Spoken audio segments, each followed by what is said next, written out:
Hello, everyone. Welcome. We're so glad that you have chosen to invest some time learning with us today. My name is Becky Robinson. I'm the founder and CEO of Weaving Influence, and I'm so excited today to be with Dan Gerstein. He is the founder and CEO of Gotham Ghostwriters, and we'll talk a little bit more about the study that this webinar is based on in a few moments. But first, I want to let you know a few more things about Dan.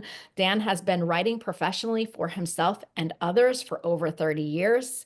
He's based in New York City. And as I said, he leads Gotham Ghostwriters. You can read his full bio in the chat. So, hey, Dan, how's it going? Hi, Becky. All good. It's super cold outside here, so I'm happy to be with you today and where it's nice and cozy. Yes, it is super cold here in Michigan as well, and I agree with you on all of that. We're excited for a conversation today. We're excited that you have chosen to join us. And as I mentioned, today's webinar is focused on the Business Book ROI Study, which is the largest ever survey of published business authors. I myself actually took this survey as part of the study. The study was developed by 4 author service organizations. It was created by Dan's organization, Gotham Ghostwriters. It was created by Amplify Publishing Group, Smith Publicity, and Thought Leadership Leverage.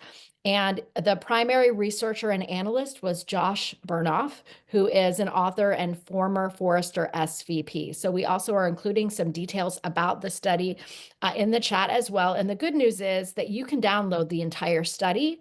And today we want to give you some high points and also make some time available later for Q&A.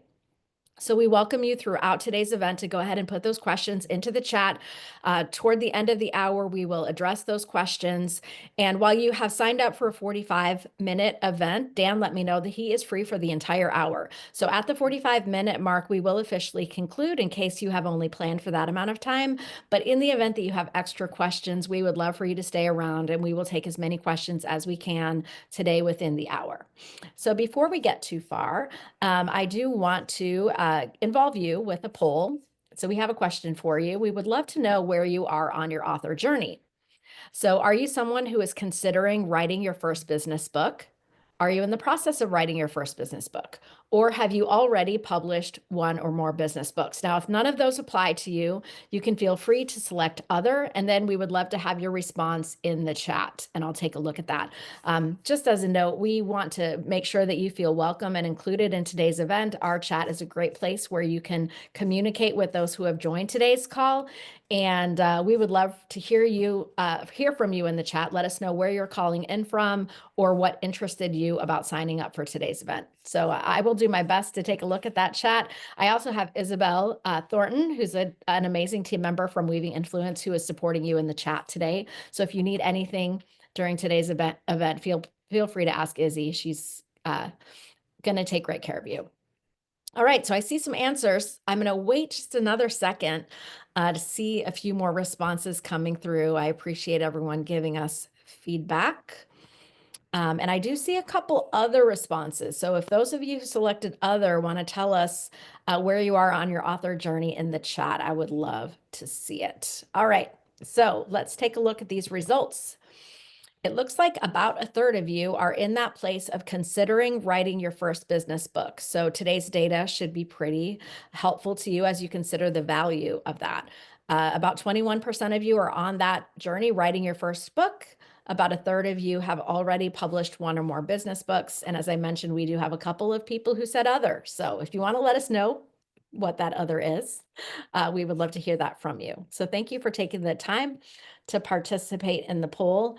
And Dan, as we get started today, I would love to hear from you a bit more about where the inspiration from the study came from and how it happened to come together. Sure.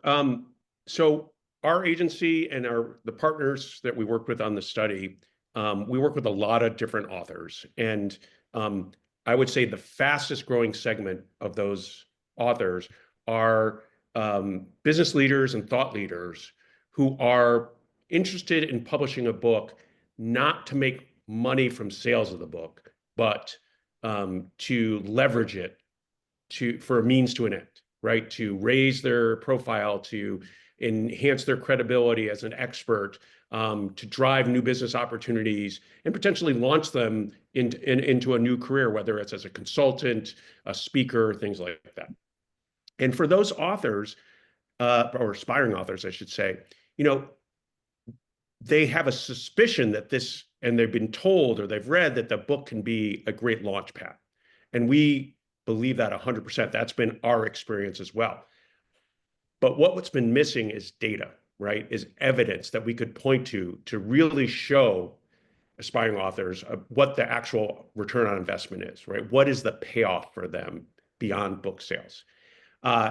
And that really was what led us to say, well, we should really try to fill that vacuum and answer that question in a definitive way so that we can better serve our clients and help them make a more informed decision and understand not just that there is a payoff, but how to maximize that payoff.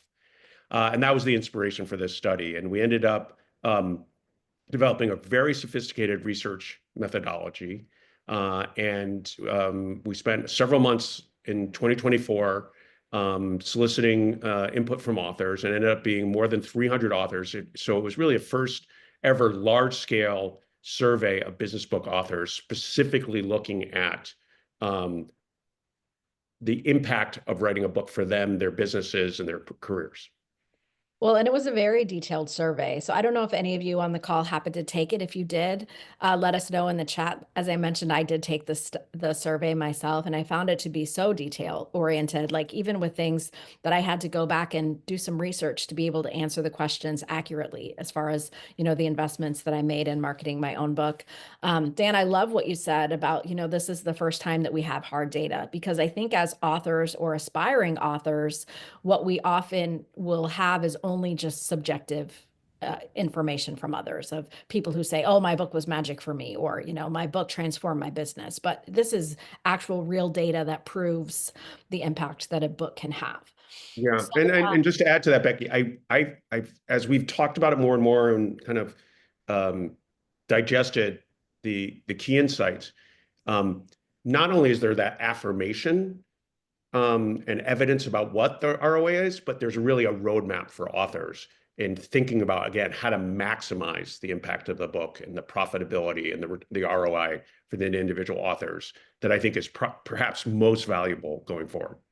amazing. And so we did have some questions in the chat about where to download the report. We are giving you that link. And of course, we welcome you to download the full report. But now I'm so excited that we get to hear from Dan, one of the contributors to the study, about the key findings and the key data that the team came up with. So let's dive into that big question. Can writing a book really create results for a business? Yeah. So what we tried to assess was, first and foremost, profitability, right? So what was the financial ROI of publishing a book? And in this survey, we included authors who traditionally publish, right? So there was some book sales data that was tied to that, but a large percentage of the authors were doing some form of self-publishing, whether it was kind of indie DIY self-publishing, or more likely working with a premium hybrid publisher. And the results were really eye-opening to us, and we feel incontrovertible evidence that publishing a book has a real payoff for the authors. So for starters, again, to this question of profitability, close to 2/3 of the authors reported their books were profitable, so 64%. The median gross profit was about $11,000, and these were for books that had been out for at least 6 months. However, what we found was that the more authors invested in the kind of the planning phase of the book and working with professional support, and most importantly, having a strong revenue strategy, that correlated very strongly with higher ROI, higher profitability. For example, so if you worked with a launch PR firm, the median profit was $55,000. If you worked with a professional ghostwriter collaborator, the median profit was $43,000. If you developed a strong revenue strategy, the median profit was close to $100,000, $96,000.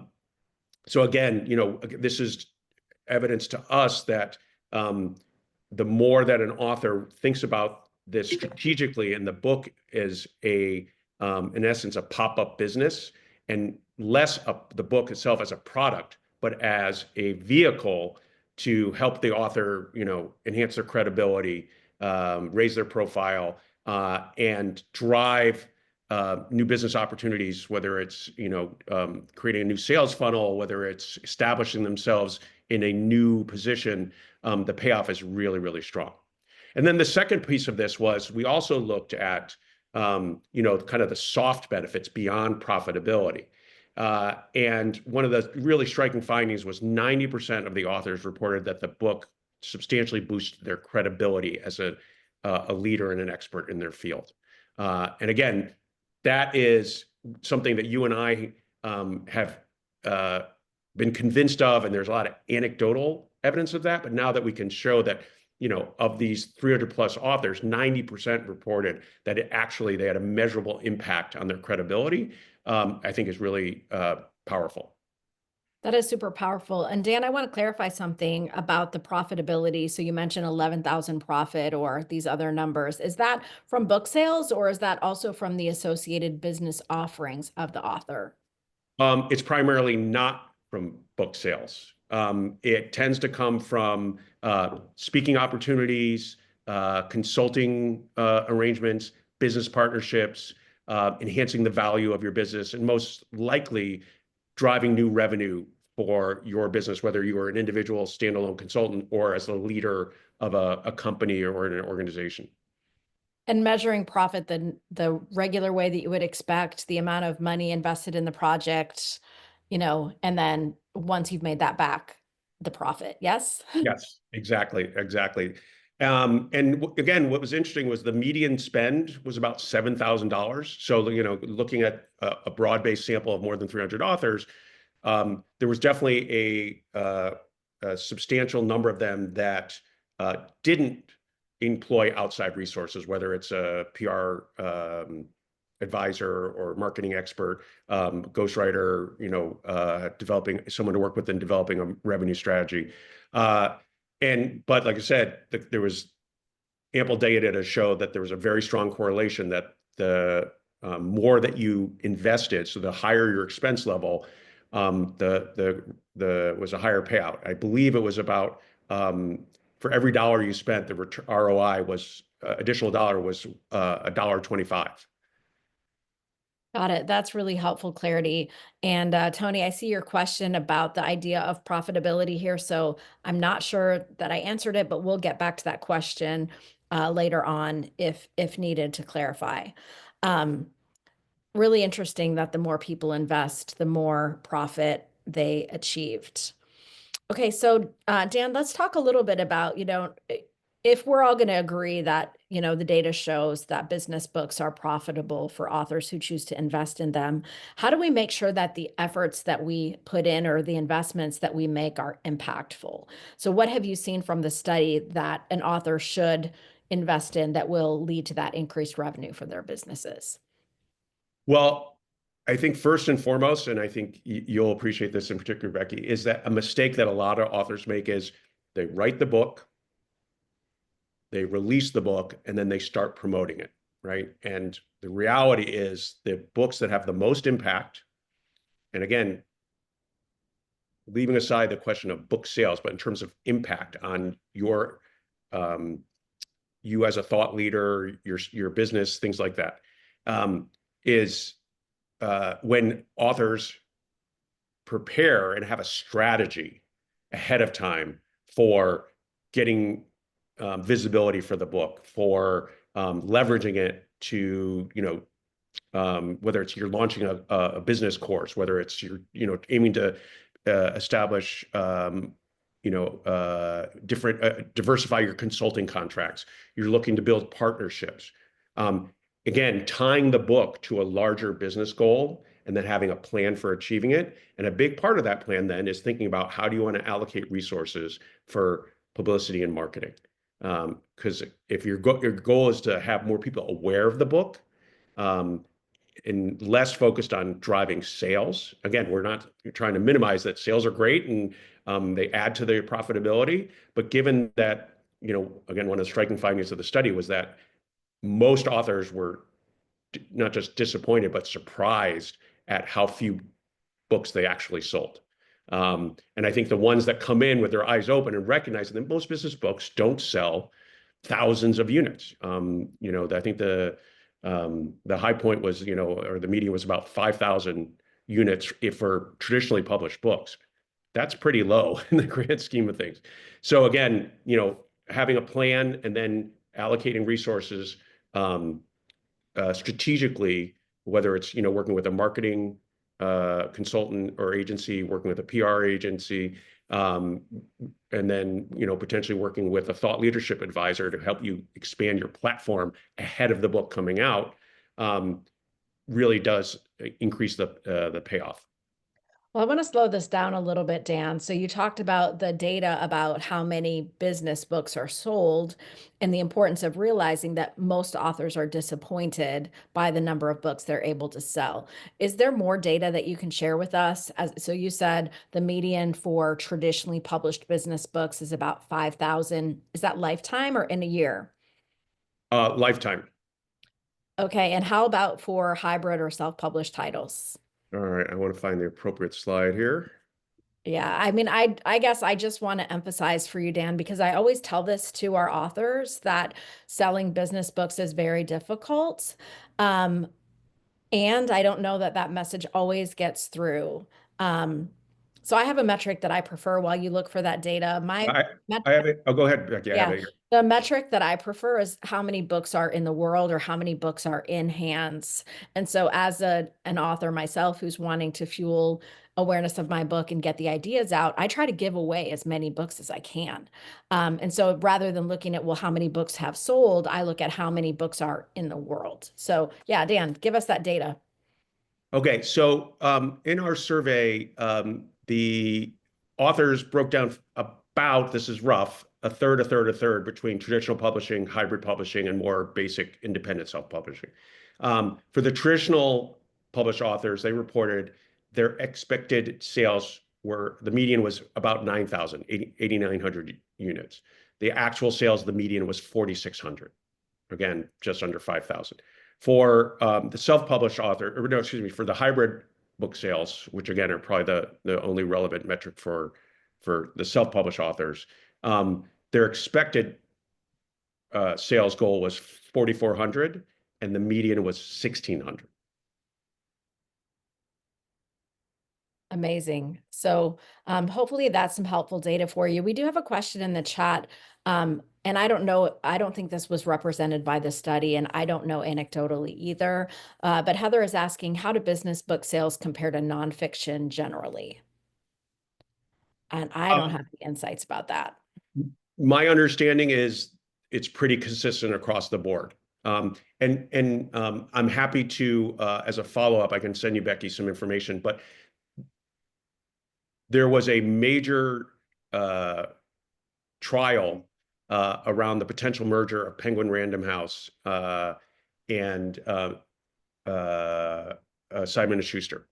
And the Justice Department brought a legal action to prevent the merger. And in that trial, there were a lot of depositions. There was a lot of research about book sales. And one of the things that really came out was the shockingly low numbers that most nonfiction books sell at.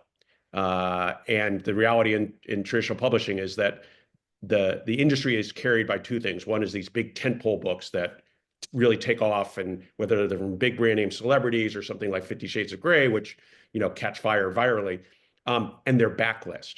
The overwhelming majority of nonfiction books sell very few units, under 10,000. And so I think, from that, the data that came out from that lawsuit, we have pretty clear picture that it's not just business or thought leadership books, but most nonfiction books, on average, sell very, very few copies. So Dan, I have a question in the chat, and I think I know the answer to this question, but when you're looking at those numbers comprise print and ebook and audiobook, or is that the units on print books only? I think it's all sales, All because it's based sales. on it's self-reporting data from the author about how much money they made. So they're factoring in, total gross revenue. Got it. And Ron, I'll loop back to that audiobook question toward the end.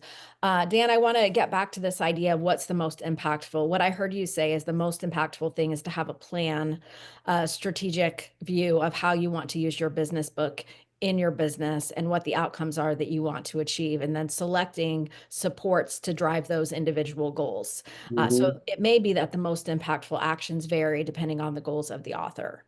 Yes, no question. But, you know, one of one of the questions we ask and insights that emerge from this is like, what marketing tactics most move the needle? And the number one by far was emailing to a current mailing list, right? Touching people that you already have a connection to. And then number two was, and this one I was a little surprised at, was encouraging Amazon reviews. But I think it makes sense in the sense that, when you have validation from third parties that, are not, where they're no tie to the author, that helps credential the book, and then by extension, you, the author. Well, I'm not surprised by either of those. I've been marketing business books with our clients for about 13 years, and by far we see the biggest return on that email marketing investment. And of course, have seen a lot more traction for authors who are able to get early Amazon reviews as social proof. So that lines up to my subjective observations as well. It's cool to see that the data supports that too. Yeah, and then in terms of social media, um, the most effective tool by far was LinkedIn. And again, that should not be surprising to people given the credibility of the platform, the reach of the platform, and the fact that it's become the leading platform for sharing thought leadership and reaching a high value business oriented community. That definitely stands up to what I've seen, Dan. In fact, I quite often will have authors ask me, do I need to create accounts on all the social media channels? And for most business book authors, if they're not interested in sustaining a presence on other channels, I will advise to stay focused on LinkedIn only, because likely the key audiences for the book are on LinkedIn using it professionally, and LinkedIn is the place to reach them. So that tracks with what I've seen from the authors that we've served too, that, if you are not interested in social media generally, at least be willing to invest time and energy in connecting with professionals through LinkedIn. And the opposite end of the spectrum, X was notably ineffective for promoting and gaining visibility for your book. That is not too surprising to me either at where we're sitting today. Yes. So Dan, we've talked about some of the different factors that contribute to business book ROI. What kind of return on investment does the average author experience? And we talked about this a bit already, but is there any other data that you want to share about other types of ROI that you read in the data? Well, okay. So let's, in terms of, revenue, right? And like where the profit is coming from. Number one was speaking fees. That was the 34% of authors reported seeing an increase in speaking fees, 31% increase in consulting fees, 26% reported from workshops, and then 18% in terms of organization sales, right? So, 20%, about 20%, 1 in 5 authors reported that they saw a direct increase in sales from their business tied to their book, correlated with their book. Yeah, those are some really powerful and compelling numbers. Yeah, and then in terms of the most lucrative revenues, in terms of speaking fees, people saw an increase in $30,000. The consulting was $50,000. Organizational sales was $64,000. And then while this was not necessarily at the top in terms of most common, the most lucrative ROI came from partnerships. The median return was $100,000. Could you share a bit more what you mean by partnerships, Dan, or what the data showed there? I think it was in terms of like building, whether it's strategic partnerships, or informal partnerships, where the book led you to getting uh, arrangements, whether it's through affiliate marketing or referral arrangements, or where you're doing joint ventures. Again, I think the common impact was that the book helped credential you as an expert, and make you more appealing as a partner, to outside businesses. That's helpful. Thank you so much. So, I know, Dan, that we want to leave a lot of time for questions, and there's already a lot of questions in the chat that we want to get to. But before we go to Q&A, I'm curious if there's any final inspiration that you want to share with our attendees today or those who might watch this recording later about why writing a business book is worth it. Well, like I said, I mean, there are the two different kinds of payoffs. So one was the profitability, and that I think is where the most specific data is in terms of quantifiable measures. But I also think what was really telling was the list of soft benefits, right? So as we said at the beginning, 68% of authors reported that the book helped increase their credibility to prospects and clients. 61% reported a boost in value of personal brand. 59% saw an increase in the number of podcast interviews they were garnering. 55% saw a real growth in their number of followers on social media. And then 51% saw a growth in their social media mentions, tagging, again, visibility on other people's platforms or channels. That's super powerful, Dan. Thank you. So before we go to Q&A, I do want to make sure that everyone knows where they can find out more about the study and also more about your company, Dan, Gotham Ghostwriters, and about Weaving Influence. So Izzy is going to put some links into the chat, but we do encourage you as an action from today's event to download the Business Book ROI Study. You can read all the data and dig in more deeply to the topics that interest you. If you are someone who's pursuing writing a business book and could use some support either from a true ghostwriter or from a writing partner or collaborator, Gotham Ghostwriters is at the ready to serve you, and we can leave some information about them in the chat. My company is Weaving Influence, and we partner with authors in lots of ways, and typically that starts with strategy, as Dan mentioned, being super important. And we do have a couple of courses that you could sign up for to get started, including our live course that's 6 hours on book marketing strategy, or the book marketing accelerator course, which is a year-long journey with me and my team on various topics related to writing and publishing your book. We'd love to have you there. And so you can take a look at the notes in the chat. And now we want to really make sure that we get to all these questions that have been coming in. So I'm going to take a quick look at those. Let's see. So Helen asks, are these sales figures and the data that we're reporting exclusive to the US market or worldwide? She's asking because she's in the UK and wonders how much this data will translate to UK clients who want to write business books. Well, that's a good question. So again, we're relying on self-reporting data from the authors.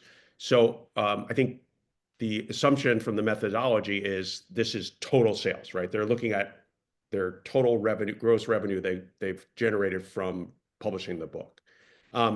If we're looking at US versus global, I definitely, and again, we have a number of publishing friends, whether they're author services partners or fellow ghostwriters who work in the UK. And one thing that's clear is that the thought leaders in the UK tend to generate, again, this is anecdotal data, but they tend to generate a lower ROI, in part because of the size of the market in the UK. But it's definitely something we should look at in terms of and talking to folks about potentially doing a concentrated study in the UK to see compare the data. Thank you, Dan. Tony is wondering if we can elaborate on the difference between hybrid publishing and self-publishing. Good questions, because part of the issue is when you work in this stuff every day, you forget sometimes that people don't have the context. Um, so the self-publishing ecosystem is really diversified and expanded over, the last 10, 15 years, ever since I've been working with Gotham Ghostwriters and kind of immersed in the book publishing world. And one of the greatest and most important evolutions has been the rise of hybrid book publishing. That term comes from the fact that um, they're blending the two business models of self-publishing and traditional publishing. The traditional publishing aspect is, they're offering this, these publishing companies are offering the same comprehensive, high quality services that a traditional trade publisher is offering. Um, you know, Refinement of the concept. They even, sometimes they'll offer ghostwriting services. They'll offer copy editing and proofreading. They'll do cover design. They'll do the production, and then they'll offer a suite of marketing and PR services in the most cases. The main difference, though, between a hybrid publisher and a traditional publisher, and this is where it's a form of self-publishing, is the business model is it's author funded, right? The author is contracting with the hybrid publisher to provide these services rather than selling them their IP. Now, the disadvantage for the author is that there's some financial liability. You have to have capital to invest in doing this. The upside to it, the advantage to the author is, we believe, manifold in that you have total control of the IP. You capture almost anywhere from 90 to 95% of any revenue from sales of the book. You publish on your own timetable. And again, this is something that shocks people who are unfamiliar with traditional publishing, is most traditional publishers, by the time you turn in your manuscript, you're looking at a lag of anywhere from 9 to 18 months to the actual release of the book. If you're under 40 and you're used to the on-demand economy and just-in-time inventory, and you want your book out right away, people's jaws drop when we tell them this. And if you're part of a fast-moving conversation about AI, other forms of technology, trends that are rapidly changing, to have a book come out in 18 months really limits your ability to have your voice be part of that conversation, and to elevate yourself to have more impact on something that's very topical.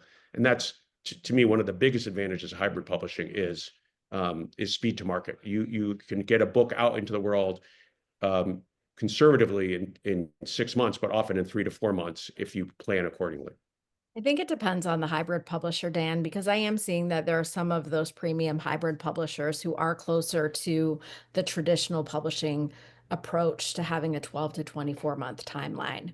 Yes, So you do have to especially the ask a lot ones, of right? questions. There are some hybrid publishers that, because they're selective in the authors they work with, and are actually, invested in the book sales piece of it, then their publishing schedule tends to track more with traditional publishing. Whereas there's a whole other part of the hybrid industry that caters to authors who are really looking to get a book out quickly. Yes. And Thank that's you, why Dan. it pays to understand it's not monolithic, right? There's real diversity even within this one segment of the marketplace, and to shop around based on your priorities and needs. Yes, and just to speak quickly to true self-publishing, that true self-publishing could be something where you DIY every single piece of it yourself, or it could be what we call like supported self-publishing, where you partner with a professional services agency like Weaving Influence, who can provide the support that you might need.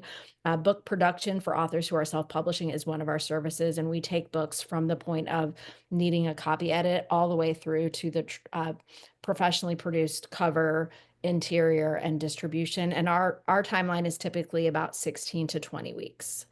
So self-publishing can range from, hiring a professional firm to just completely doing it all yourself.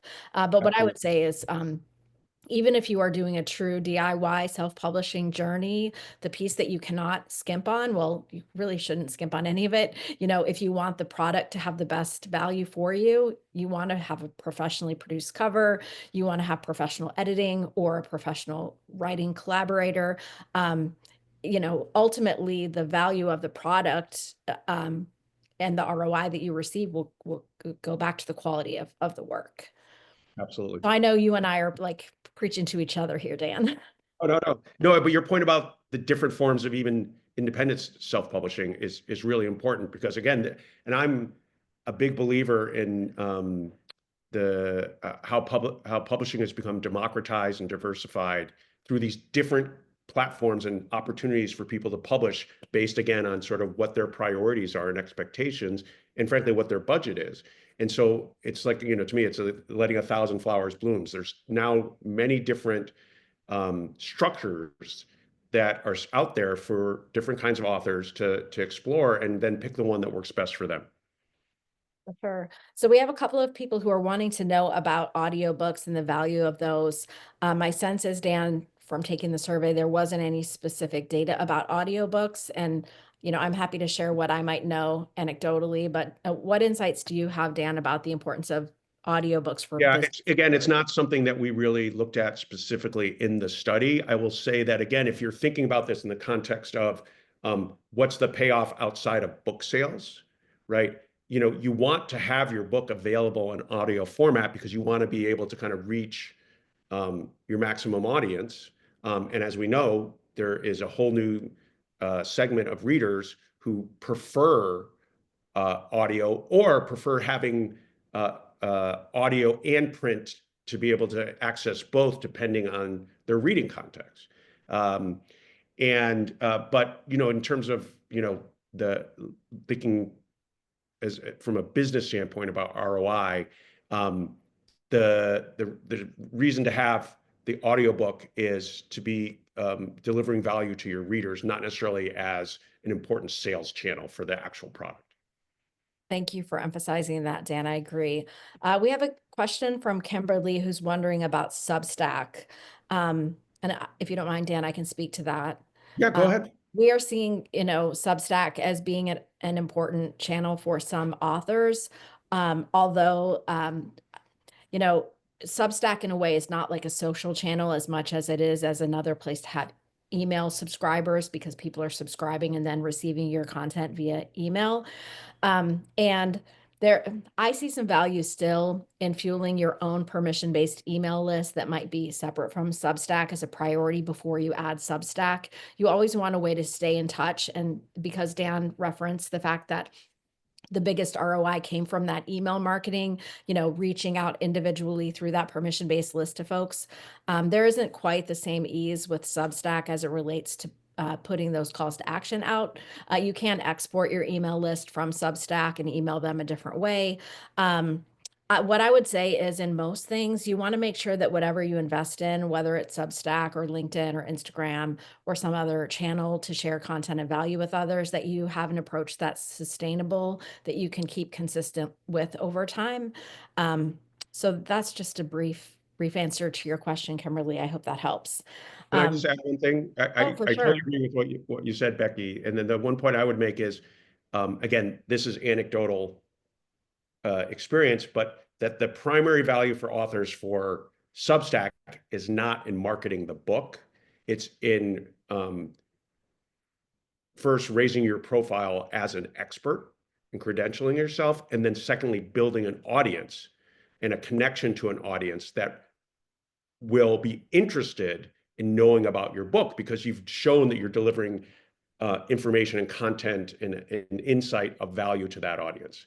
And that's how I would think about, leveraging Substack to enhance the ROI of your book ultimately. Yes, and to reference something that you said earlier, Dan, the critical part is building that audience before you write the business book. And then once the book comes out, it will be of far more value for your audience and for your business. So Dennis has a question. If we've not published yet, are we behind the crest of the wave? Oh, not at all. I mean, I think uh, I will confess my bias here, but I want to say that if you're looking at trend lines and what we're seeing in the future, um, there was an expectation that attention because of dwindling attention spans and the focus on social media and shorter, more snackable content, the book was going to be diminished in value, right? And I think what we're seeing is just the opposite, that for business leaders and thought leaders, the book is a unique, enduring platform to deliver value long term. And secondly, now that we're seeing the early signs of how AI slop and the proliferation of generic formulaic content on LinkedIn and other platforms is really diminishing the impact of short form content. There's just a flood of content out there, and it's really hard to differentiate yourself. Whereas if you are, investing the time and energy to produce a high quality book, I think that the value of that is only going to grow over time as a way to differentiate yourself and make yourself stand out as someone who really has something of value to deliver to readers. Yeah, I completely agree with you. So here's a question from my friend Amanda, and she's wondering if we can talk about the traditional publishers who now are for authors who have low to no advances, minimal advances. They're actually requiring authors to buy 3,000 to 5,000 copies in order to get that traditional book deal. And she's wondering if hybrid publishing is a much better option for those authors, if a traditional publisher is, tying in an expectation of book sales to the deal. This is the whole question around the buyback deal, right? Which in a certain way is just a backfilled way of doing some form of author-funded publishing, but with the veneer of traditional publishing. I think for every author, you have to make the calculation is going to be different. And I don't want to say hybrid publishing is better than traditional publishing. There's still, for many authors, there's a real advantage to getting a traditional publishing deal, whether it's the quality of the book that matters to you, it's distribution. Again, you're still going to get better distribution. And I think one of the remaining advantages of traditional publishing is visibility among elites, and the prestige factor. But that gap is closing. And I think to a certain degree, if you are finding that you're not going to get an advance, or it's going to be a low advance, or in this case, you're getting required to do a buyback, then the advantage of working with a traditional publisher just drops precipitously. And I think it then makes a lot of sense to be thinking about, okay, can I achieve my objectives for the book by working with a hybrid publisher? Well, and without calling out any traditional publishers who are doing these buyback deals, one of the things I've observed with my clients who are, sometimes doing these traditional publishing contracts that have the buyback deal is that the amount of support that they may be receiving on editorial is way lower than what they anticipate. So it's always good to ask a lot of questions about the level of editorial support that you might be receiving in a traditional or hybrid publishing deal, because as I mentioned earlier, the quality of the editing definitely impacts the output or the product at the end. Yeah, and I would add to that one of the biggest shocks that first-time authors who go through the traditional publishing process in the last 10 or 15 years is how little, if any, support they get in terms of PR and marketing. And the worst kept secret, or no, well, I shouldn't worst, the best kept secret, but the worst part of this is that most business book authors get almost no PR support. And if they really want to get earned media coverage, they have to hire their own publicist. And then that begs the question, like, what am I getting in return for sacrificing almost, anywhere from 85 to 90% of any sales revenue, sacrificing control and having to work on the publisher's timetable? So again, it's not formulaic, it's not cut and dried. There really varies author to author, but I think people should be thinking really critically about what am I getting from a traditional publisher, and does it justify the certain compromises you have to make? Yeah, that is really helpful and insightful, Dan. We did make a commitment that we would close formally this event at 12:45. So I do want to go back to our calls to action. The book ROI Study, which is the first ever study of its kind with data about the ROI of business books, is available for download. And Isabel is going to put the link in the chat in case you missed it before. In the event that you're looking for any support on ghostwriting or writing collaboration, I highly recommend Gotham Ghostwriters. I'll take another moment, though, to shout out the other companies who put the study together: Thought Leadership Leverage, Amplify Publishing, and Smith Publicity. I adore the folks at Smith. I adore the folks at Thought Leadership Leverage. I haven't had the pleasure of meeting the Amplify folks, but I've heard great things. So certainly check out all four of the author support services that funded this study.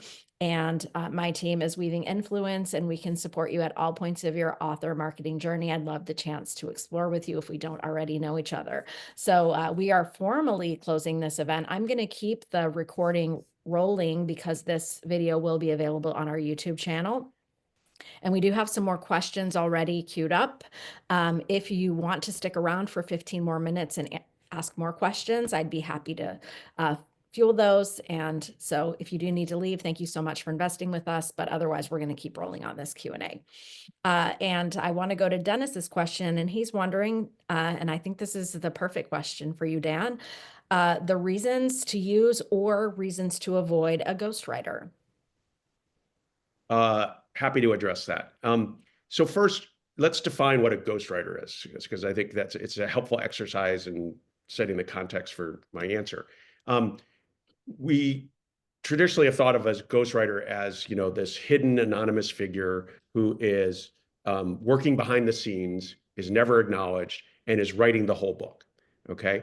And not only is that conception outdated, I think it's a little too narrow, because what has evolved, and again, this is a byproduct of the severing of writing and publishing a book from this, closed ecosystem where, like, you have to get an agent, the agent sells it to a publisher, et cetera, et cetera. Now that so many more authors have the opportunity to publish, right, it means that so many more people who aren't necessarily traditional writers, right, or who have to please some third-party tastemaker or convince someone they can make money from their book, have the opportunity to get a book out into the world. And again, I think that's a wonderful thing, because a lot of people who are shut out from having a book out there, whether it's on a niche topic or they don't necessarily have a large platform, but they have something of value to offer readers, now have the opportunity to get a book out there. And because that's really stoked demand for professional editorial help, the idea that we have really shifted towards is talking about collaboration, right? And working with a professional collaborator. And that can take different forms. It can be a full-on writing partner where the writer is responsible for writing most of, if not all of the book. But it could be where the author and the writer are sharing in the writing of the manuscript. It also could be where the collaborator is helping shape the concept on the front end, advising the author through the writing of the book, and then helping them refine the different chapter drafts and the whole of the book before it's a finished product. And we are in a position where, like, and this is the ethos of our agency, and we think it makes sense for the larger author universe, is that there's so many terrific professional experts out there who can work with author in different capacities, and that the author should be thinking about this as like, what do I bring to the table, and where could I benefit from professional expertise? And then seeking out a partner and a collaborator who can help fill that gap for you, and then, get the best version of your voice down on the page. So, which then, to directly answer the question, I think a lot of it depends on, there's kind of two key variables: your ability to write a book, and how confident you are to do it on your own. And then secondly, your time, your bandwidth, right? And for a lot of the clients we're working with, many of them are good writers themselves, but they have busy jobs that consume a lot of their, not just their time, but their mental energy and their focus. And they just realistically don't have the ability to write a high quality book on their own. And in those cases, that's where I think a professional collaborator could add the most value. Is, you're going to be in a position to help leverage the stories, the insight, the information that the author can bring to bear and shape it, help them shape it in a way that will have maximum value to the reader. Thank you for that, Dan. Um, so a question from Helen. She's wondering, in an era where we all deduce information from headlines and read less long form content, is there any evidence to suggest that simply having a book out is the thing that increases authority, irrelevant of the number of people who actually read or buy it? It seems that the title of author is the thing that carries the value. So what are your thoughts on that, Dan? No, it's interesting that the the study did not explicitly look at impact broken down based on um, units of sales or actual number of people who read the book versus not. But we can deduce from the soft benefits in particular that the metric of the number of people who read your book versus are aware of it and aware that you're an author, and that then they see whatever the content is that you're putting out in the world, that they're going to derive value from it and they think you're an expert.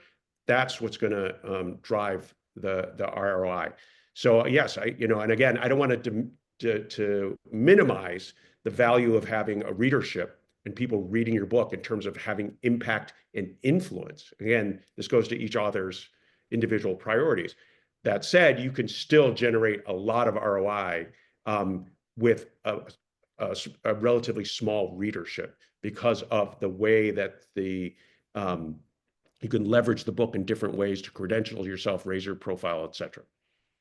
Sure. And if I could just add to that, Dan, Helen, this is my book, Reach.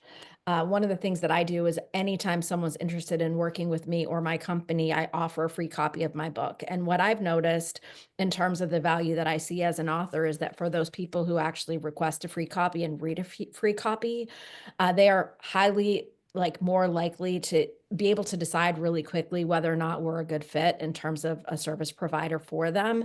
So I've seen a huge value just in being able to identify a values match or an approach match, because your book, if you've written it in support of your business, it can very quickly help people to understand what you're an expert about, how you can help them. And it can be like a sorting tool in a way.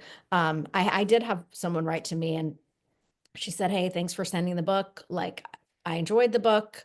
I thought that your kind of approach was not for me." And that was fine, right? That's only one in a course of, almost 3 years that I've had my book. But there is definitely value that comes when someone reads the book too. Um, so here's a question from Lynn. She's wondering when it would be advantageous to repeat the study and at what interval, and she's curious if there are plans to repeat the study. Yes, good question. The short answer is yes. I think our goal is to try and do this on an annual basis, so that the first study will serve as a baseline, and that we can then look at changes over time to see if certain trends or changes in the marketplace are having a corollary impact on the ROI. I think the one that's top of mind for most people in the editorial and publishing space is AI, and how that is going to affect impact. So subject to be seen. Again, my speculation, and I'll say this right up front, that this is conjecture because we just don't know yet. It's too early. But my theory of the case is that over time, books are going to only increase in value as a credential and thought leadership platform expander. Well, you heard it first here, folks. Books will continue to increase in value. And it's crazy how fast it's all changed because I was writing my book in 2021. It came out in 2022, and we were not using AI tools when I was writing my book. Here's one more question. So if book sales are not the point, does the study look at the value of printing the book in foreign languages for global sales? Or I can't remember any questions about the value of translations or global sales. No, we did not look at that. And I understand, and it's something that we can think about adding because again, the marketplace is getting more global. And we're seeing, I don't know if you're seeing this, Becky, but we're seeing more and more clients from outside the US and the UK who are interested in writing and publishing a thought leadership book, to credential them. And then part of what they want to do is to have greater presence and visibility in the US marketplace. I have definitely seen authors, a few that we've served who initially wrote their books in other countries and then, did a US version and were looking to expand in the US. I think that a topic that I'm curious about, Dan, and I know wasn't covered by the study, but increasingly I'm seeing people come to me and they're not interested in book sales. They're more interested in legacy, and they're wanting to fuel a book with their kind of like business expertise gained over a lifetime. And I'm curious for those authors, how we position the value of the investment in a quality product, especially because the goal is to get that thought leadership expertise out into the world. But there are people who are at the stage in their career where they're not interested in fueling business results. So then that investment in the book as a product becomes, a difficult thing to wrap their heads around. Yeah, and again, this is where I'm a big believer in that. I was trained in strategic communications long before I started Gotham Ghostwriters, and thinking about goal, strategy, tactics, right? That typical hierarchy, and it's really important for authors to first and foremost understand why they're publishing a book, because whether you're working with a ghostwriter or not, whether you're traditional publishing, hybrid, whatever approach you're taking, it's a major commitment of time and capital. And the authors that we've worked with that tend to get bad results or get disappointed in the process, they lack clarity about why they're doing it. Someone told them they should do it, or they think it will have a payoff, but they're not really committed to it, or they don't know what they want to say. And for those authors, we typically tell them, stop and pause on doing a book until you know why you're doing it. And then the second step is, once you have clarity about why you're doing it, then having a strategy that's aligned with and that will maximize your chances of success of achieving your specific goals, right? And one of those goals that we often see is not related to not just sales, but it's not related to professional advancement or generating financial ROI. It's creating a legacy and making a contribution to our larger understanding or to a conversation that's going on. And in those cases, right, you may want to then have a different allocation of resources, right? You want to spend less on, marketing and PR and more on, editorial support, and then, distribution, so that you're reaching a wider universe of people that you want to have your book visible to and available to.